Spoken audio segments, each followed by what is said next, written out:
विद्यार्थियों, आज हम इकाई 4 प्रथम सेमेस्टर की बात करेंगे, जिसमें इकाई 4 में अपने पद्मावती समय और ढोला मारोरा दुहा, इन दोनों के प्रश्न आपके सामने प्रस्तुत है। पहला है पद्मावती समय पृथ्वीराज रासो से। पृथ्वीराज रासो के रचयिता चंद्रवरदाई। चंद्रवरदाई का जन्म हुआ 1168 लाहौर में।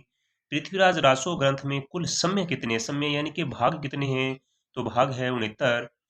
चंद्रवरदाई को छप्पे छंद का माना जाता है, तो बादशाह। पृथ्वीराज रासो को ऐतिहासिक ग्रंथ किसने कहा, तो कर्नल जेम्स टोड ने कहा। भारत के अंतिम हिंदू सम्राट कौन माने जाते हैं, तो पृथ्वीराज चौहान माने जाते हैं। पृथ्वीराज रासो ग्रंथ की भाषा कैसी है, तो भाषा है राजस्थानी मिश्रित ब्रजभाषा। पृथ्वीराज रासो ग्रंथ की लेखन शैली कैसी है, तो पिंगल शैली में लिखा गया है। चंद्रवरदाई को महाकवि की उपाधि किसने दी, तो आचार्य रामचंद्र शुक्ल ने दी। पद्मावती समय में कितने राजाओं का वर्णन मिलता है, तो इसमें हमें 4 राजाओं का वर्णन मिलता है। और 4 राजाओं के नाम क्या क्या है, ये अत्यंत महत्वपूर्ण प्रश्न है।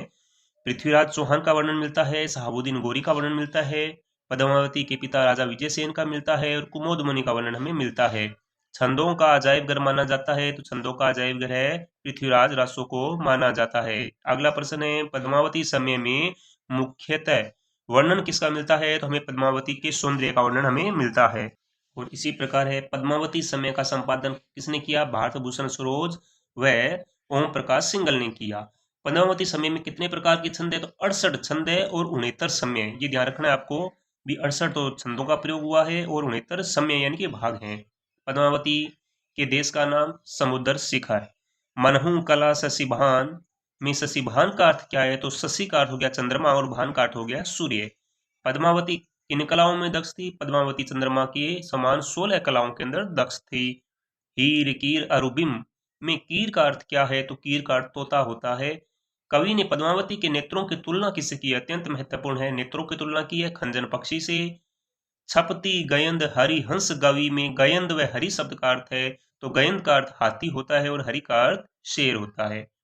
पद्मिनी जैसा रूप पद्मावती का बनाया हो, जैसे काम कामिनी द्वारा। पद्मावती के केस कैसे हैं, कुटिल हैं, कुटिल यानी कि सुंदर हैं और घुंघराले केस हैं। पद्मावती की आवाज किसके समान है, तो पद्मावती की आवाज कोयल के समान बताई गई है। पद्मावती की चाल किस पक्षी के समान है, तो हंस पक्षी के समान। पद्मावती ने किस रंग के वस्त्र धारण कर रखे हैं, तो श्वेत रंग के वस्त्र धारण कर रखे हैं। ये सारे ही प्रश्न अत्यंत महत्वपूर्ण हैं। पद्मावती के नाखून किससे बने हैं, तो मानो स्वाति नक्षत्र की बूंद से बने हों।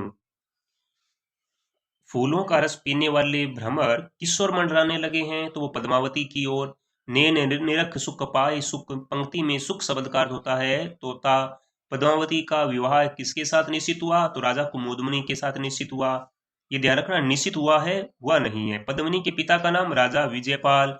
लियो विप्र गुरु बोल, पंक्ति में विप्र का अर्थ क्या है, विप्र का अर्थ होता है ब्राह्मण। पद्मावती ने किसे पत्र लिखा, तो पृथ्वीराज चौहान को पत्र लिखा।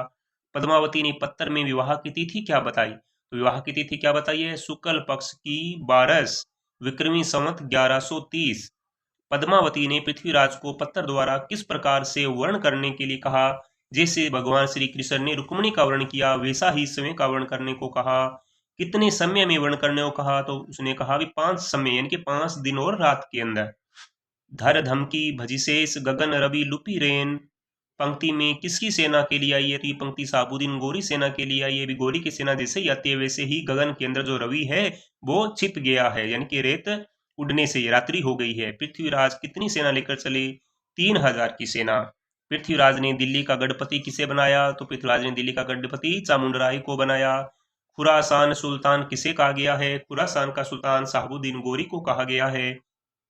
कुंवर बन बन हय सज्जित, हय शब्द का अर्थ क्या है, तो हय का अर्थ होता है घोड़ा।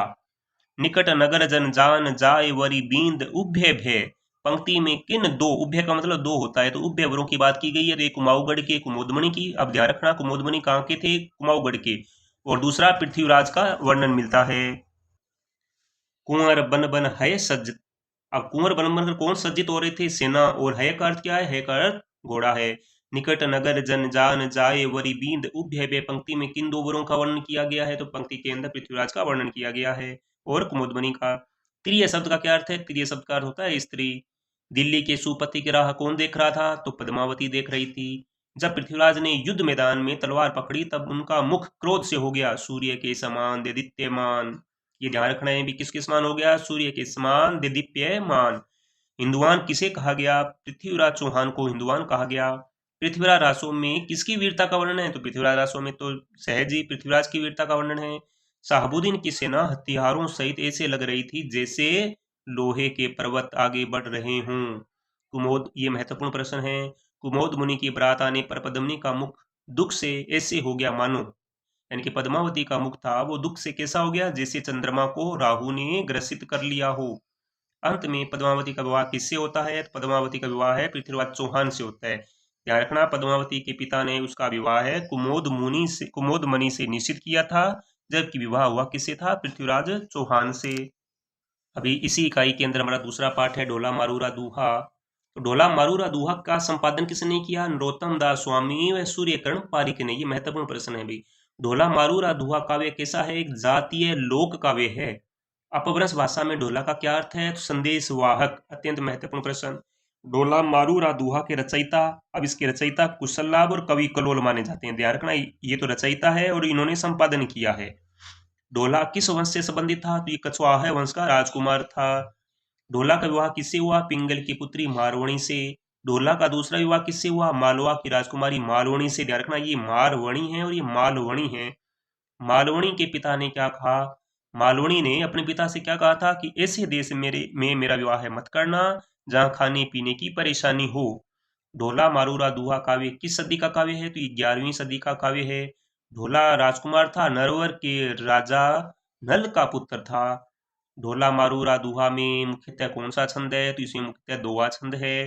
ढोला मारूरा दूहा में किस रस का प्रयोग मिलता है? तो संयोग वियोग श्रृंगार का मिलता है। राजा पिंगल की पुत्री का नाम क्या था? तो पिंगल की पुत्री का नाम मारवणी था। मारवणी ने ढोला का विवाह हुआ। मारवणी से ढोला का विवाह कब हुआ? बचपन में, जब ढोला की उम्र तो थी 3 वर्ष, मालवणी की उम्र थी 1.5 वर्ष। देश विरंगौ ढोलना दुखी हुआ यह आई, पंक्ति में कौन व किस देश के लिए दुखी होता है? तो पंक्ति में देश तो पुगल है और दुखी यहाँ ऊंट होता है। ध्यान रखना, गलती से कहीं मारवणी और उसका ढोला का मत कर देना। पुगल देश का वर्णन है और ऊंट दुखी होता है क्योंकि उसको खाने के लिए यहाँ कुछ भी नहीं मिलता है।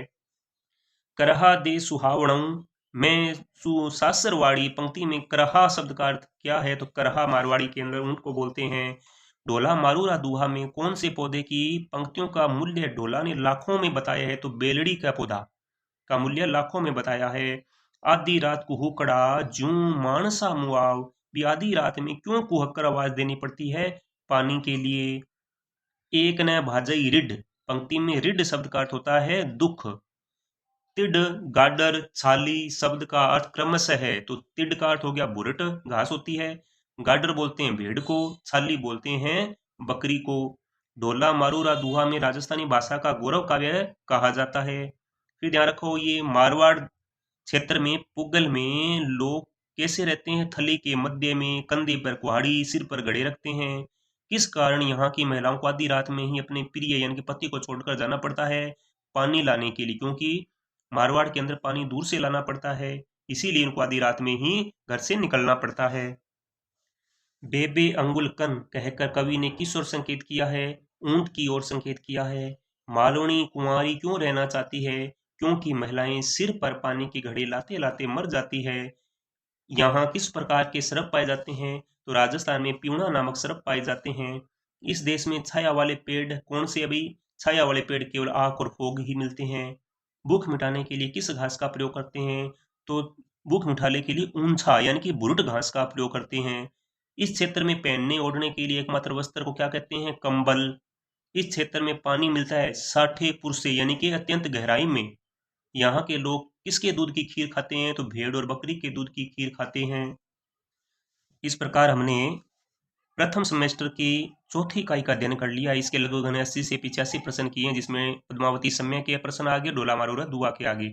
ये पाठ से निकाले गए अत्यंत महत्वपूर्ण प्रश्न हैं जो आपके पाठ्यक्रम पर आधारित है। कहीं से भी कोई एक्स्ट्रा प्रश्न नहीं है अलग से दिया हुआ।